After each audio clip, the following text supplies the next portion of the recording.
Assalamualaikum warahmatullahi wabarakatuh. Jumpa kembali teman-teman.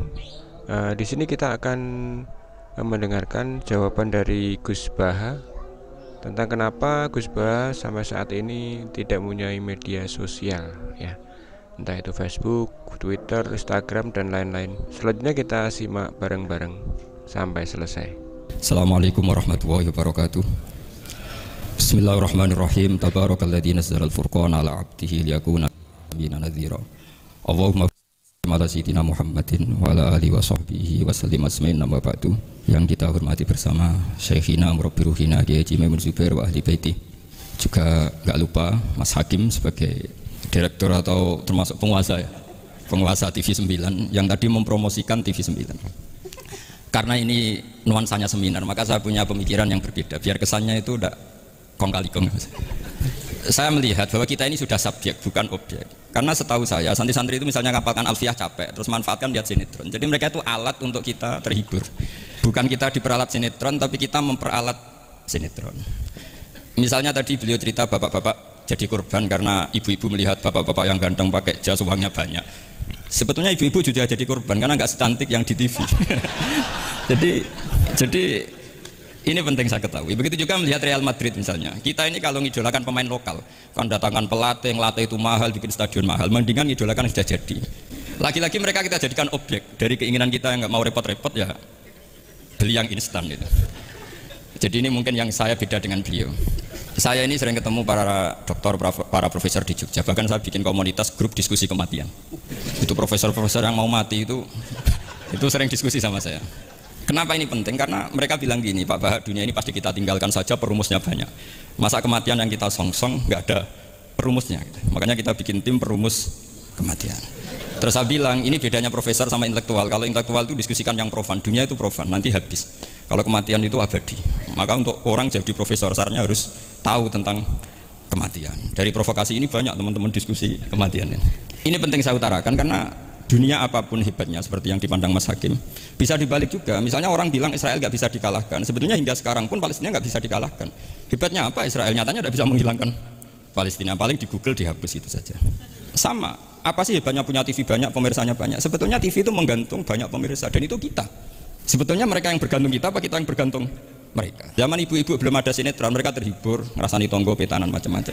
Artinya punya cara untuk hiburan. Lalu TV-TV ini menjadikan mereka objek untuk jadi kaya. Ini gimana supaya kita jadi kaya, mereka jadi pemirsa, jadi apa macam-macam. Jadilah kita objek. Tapi karena kita orang pinter, ibu-ibu pinter, sebenarnya TV mereka subjek juga ibu-ibu. Delok bojone ra ganteng ya delok yang di TV kan gitu. Jadi ini pembanding saja karena ini acaranya seminar, nanti eksekutornya yang penasehnya Gus Yufur, mukarirnya ini nanti itu. Jadi menurut saya ini saya seperti pesan Gus Iid, kita sirsan saja, serius tapi santai. Karena setahu saya sering diskusi sama Gus Yufur. Kemarin diskusi tentang waktu di Denmark di Eropa itu disamakan, dikonversi waktu yang ada katulistiwa. Apa setiap negara punya aturannya sendiri. Karena Denmark itu ada masa tertentu yang siang itu sampai 3 bulan. Sampai sekarang saya sering diskusi sama beliau tentang itu. Terus tentang mina jadi, tentang macam-macam lah. Setahu saya begini ya, pernah ada guyonan di beberapa ulama. Pernah dipertanyakan, cengkeh itu kan wangi, sehingga kalau kue tar itu dikasih cengkeh. Oke, kita sepakat dalam konteks bikin kue tar itu cengkeh dikategorikan pewangi. Lalu kategorinya adalah pewangi. Pertanyaannya berarti kalau orang haji, ihram, merokok itu wajib bayar dam karena pakai pewangi. Itu hampir putus. Karena dikonsensus oleh ahli-ahli pakar kue itu termasuk kategori pewangi. Tapi ketika ada pembanding ini Mas, ini pentingnya pembanding. Lalu berarti orang Jumatan disunatkan rokok, kan harus pakai kesunatannya kan pakai pewangi gitu. Nyatanya tuntas juga. Enggak jadi, artinya keputusan itu udah jadi. Jadi kalau saya ditanya Gus Barok, cara ngelawan hegemoni barat atau derasnya media massa, ya sudah kalau nggak punya kan nggak keserang. Makanya saya tidak punya gitu. Jadi orang susah ada gelombang pornografi kan karena lihat. Gus Barok mungkin lihat sehingga merasa ada gelombang pornografi. Lah saya kan tidak punya, makanya saya nggak serang. Karena dulu ngaji saya itu Darul Mafasid Muqaddamun ala Jalbil Masoleh. Kalau disara-saran saddan lidharo'e, kalau rawan bahaya ya tidak usah. Ya saya kira gitu, kira-kira alasan saya selain mungkin saya tidak kuat beli Gus Barok, tapi kan tidak pantas saya termasuk orang yang dianggap keren terus nggak kelar itu, tidak mampu beli. Tapi yang saya mencintai anak-anak Anwar karena alma mater dengan kita, dan nanti kalau misalnya ada tanya jawab ya biasa saja seperti dulu. Anda harus yakin saya benar, meskipun Anda jangan yakin pendapat Anda benar. Tapi masalah media memang mulai dulu Banu Tamim itu pernah juga datang ke Rasulullah bilang, Innamat hanazinun wa dhammana syainun. Itu masyhur. Ya Muhammad, kita ini iman tanpa dijajah Anda. Kita iman karena bukan kalah perang. Dan kita komunitas yang besar. Sehingga perlakukan kami dengan khusus. Karena sekali saya muji Anda, maka pujian kita adalah menjadi zainun laka. Menjadi hiasan, menjadi pencitraan yang bagus bagi Anda. Wa inna dhammana syainun. Sekali kita mengkritik kamu, maka kamu dalam bahaya. Syainun, maka kamu akan hina. Apa jawab Rasulullah? Enak saja Nabi jawabnya. Zaka Allah. Kita ini orang iman. Kalau dikritik media ya tenang saja. Yang penting intawah benar. Nah mungkin saya latihan di makom itu sehingga saya itu sama media biasa saja. Istri saya lihat sinetron. Setahu saya gitu. Bersumpek itu delok dunia gitu. Hiburan delok sinetron. Ini sebenarnya kita subjek apa objek? Kalau menurut Mas Hakim objek. Kalau saya ya kita subjek. Kalau bosan ya ganti saja. Kalau bosan ganti. Jadi kita yang memainkan mereka, bukan kita yang dimainkan mereka. Yang pegang remote kita. Nah, saya kira ini yang ringan-ringan saja seperti pesan Gus Iyad tadi, sersan itu serius tapi santai. Ya biasa saja menurut saya, ini zaman nggak bisa dilawan ya. Saya juga beberapa kali ketemu menteri, ketemu pejabat ya, kita sering diskusi. Kadang-kadang mereka bilang, Gus, ya usul tentang sebetulnya tata negara itu kayak apa. Saya bilang ini basa-basi, ada pakarnya, tata negara itu sudah ada pakar. Kalau sampai tanya tata akhirat saya jelaskan. Ya tata akhirat itu kamu di dunia harus sujud. Dunia ini nanti profan, jabatan menteri itu profan. Kalau akhirat itu abadi.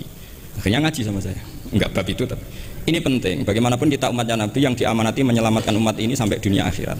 Kalau yang di dunia sudah ada spesialis ya kita terima. Bagaimanapun orang Islam itu kalau bisa ya di dunia hasanah. Tapi yang sudah agak-agak berKTP akhirat kayak saya jangan dipaksa. Ini penting ya karena memang ayatnya wafil akhirati hasanah. Jadi kita tidak boleh hanya bicara kompetisi antar TV macam-macam. Kalau antar program pengajian mau saya karena itu. Ya saya kira demikian, ini penting ya pembanding itu. Karena saya punya cerita ya, betapa Rasulullah SAW ini sangat-sangat akademik ya. Saya punya cerita agak serius. Setelah ini selesai, ini terakhir Gus Bara. Suatu saat ada seorang sahabat, ini yang disetujui atau diamini oleh para ahli tafsir. Dia perang gitu atau ditugaskan ke Nabi itu. Di kitab saya sahabat itu namanya Muhallam bin Jassamah. Saya nggak tahu kalau nama itu di kitab Anda karena beda kitab namanya beda. Dulu itu kalau saya jago Tyson, kok Tyson kalah, oh di TV saya Tyson menang gitu. Tapi semenjak ada real time katanya nggak mungkin itu. Kalau Tyson menang ya menang semua. Tapi kalau kitab itu beda. Di ayat idza darabtum fi sabilillahi fatabayyanu itu. Kemudian Muhallam bin Jassamah ini membunuh satu orang. Di kitab saya namanya itu Amir bin Atbad. Setelah dibunuh, padahal orang ini setelah terdesak melafadzkan la ilaha illallah Muhammadur Rasulullah. Dalihnya ini kan tentang informasi juga ya, ini kaitannya masih informasi, saya bukan menyempal dari tema. Ditanya sama Rasulullah, kenapa kamu tetap bunuh padahal dia sudah melafadzkan la ilaha illallah? Kata dia, innama qalaha muta'awwidzan, dia melafadzkan itu karena muta'awwidzan saja, ingin berlindung dari serangan kita. Kata Nabi masih ya Nabi itu kan nggak mudah terpancing emosi. Halla syaqaqta an batnik, bahwa kamu bedal ya atau kamu bedah lah hatinya isinya kayak apa. Si Mulaham tadi masih balik loh. Ya Rasulullah, lau syakak tubat nahu akun tu a'lamu ma fi qalbi. Kalau saya bedah, apa saya harus tahu apa isi hatinya? Kata Nabi, ya kamu tetap nggak tahu meskipun kamu bedah. Hatinya kamu tetap nggak tahu. Kenapa engkau nyuruh bedah ya Rasulullah? Wong akhirnya saya tetap nggak tahu. Unik jawabannya Nabi itu. Makanya kamu itu sembrono sekali, ngawur sekali kamu. Fala anta ta'lamu ma fi qalbi wala anta taqbalu ma takallama bi. Kamu itu orang aneh. Tahu hatinya tidak akan tahu, tapi menerima omongan yang zahir juga gak mau. Terus mau kamu apa? Kemudian orang ini itu dianggap punya kesalahan besar. Satu, bantah Nabi dan membunuh orang sing talafadhu bi kalimati la ilaha illallah. Akhirnya ketika dimakamkan itu lafadhatul ardu, dimuntahkan oleh bumi sampai 3 kali. Terus Rasulullah ngendikan innal ardo taqbalu man huwa syarrun minhu walakinnallaha wa'adzakum alla ta'udu. Sebetulnya bumi itu sering menampung orang yang lebih jelek ketimbang dia. Kita tahu dulu bumi yang nampung Namrud macam-macam lah, Abu Jahal, Abu Lahab. Tapi kenapa ini jadi begini, nggak diterima bumi? Karena Allah wa'adzakum alla ta'udu. Allah memberi nasihat supaya kamu tidak mengulang. Artinya begini teman-teman santri ya, dalam menerima informasi itu ada hal-hal yang butuh kita sikapi. Ada yang enggak misalnya gini. Masalah talafut bi kalimati syahadah, bi kalimatai syahadah. Itu siapapun yang melafadzkan harus kita terima karena ini kalimat sakral. Bahkan ketika terdesak. Itu masyhur itu dalam cerita sebagian kitab Usama bin Zaid itu pernah membunuh orang padahal sudah talafadhu bi syahadatin. Itu sama Nabi disalah-salahkan. Padahal kata Usama, tapi dia sudah memotong tangan kita, kaki kita. Masa pas kita punya kesempatan tidak boleh bunuh ya Rasulullah? Kata Rasulullah tetap saja ngendikan kaifa tasna'u bila ilaha illallah idza ja'at yaumul qiyamah. Terus begitu. Nah, ini kalau dalam ilmu tafsir atau ilmu hadis disebut kebenaran absolutisme. Sehingga ada hadis mangqala la ilaha illallah dakhalal jannah wa in zana wa in saraka. Kalau di bab fikih informasi itu bisa kita terima kalau mukhbirnya itu adil. Datanya valid. Tapi khusus kalimat syahadat itu tidak wa in zana wa in saraka harus kita terima. Sehingga kita tidak pernah mengkafirkan orang fasik. Misalnya lonte ditanya Tuhan siapa, ya Allah. Rektor Al-Azhar jawabnya ya Allah. Ketua MUI ya jawabnya ya.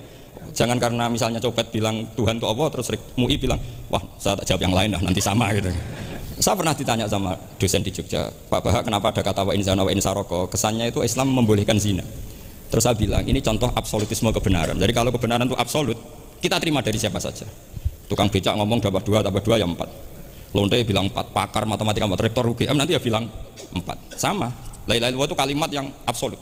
Sehingga di TV misalnya, apapun TV Yahudi atau TV Nasrani, kalau programnya itu benar menerangkan kebenaran, meskipun mereka niatnya bisnis, tapi kalau kalimat itu kalimat yang benar, ya mau tidak mau kita terima. Terus kedua, ada informasi yang kita sikapi dalam suasana genting. Kayak zaman perang Uhud, ada isu bahwa Rasulullah itu kutilah, dibunuh. Kemudian ini melemahkan para orang Ansor dan Muhajirin, atau Muhajirin dan Ansor. Terus kata Rasulullah, Umar, ajibu, kamu harus menjawab bahwa saya masih. Akhirnya Umar berteriak keras bahwa Rasulullah itu masih. Ini contoh-contoh informasi yang secepatnya harus dijawab. Terus ketiga, informasi yang nggak penting dijawab karena memang sudah hoax, sudah sampah. Misalnya gini, orang melihat di TV infotainment itu nggak pernah yakin kok benar apa enggak. Ibu-ibu itu butuh hiburan, melupakan suaminya, utangnya, macam-macamnya. Makanya saya bilang, ibu-ibu ini subjek bukan objek. Jadi ini yang saya beda dengan Mas Hakim. Tentu saya punya sisi kesalahan karena saya juga nggak perlu akurat, kan ini tidak bidang saya. Tapi cukup jadi pembanding karena ini menyangkut harga diri Mas Hakim. Kesannya kalau kita objek kan kita ini kayak orang bodoh yang diatur-atur gitu. Tapi kalau subjek kan keren gitu kadang-kadang. Ya saya kira demikian. Assalamualaikum warahmatullahi wabarakatuh.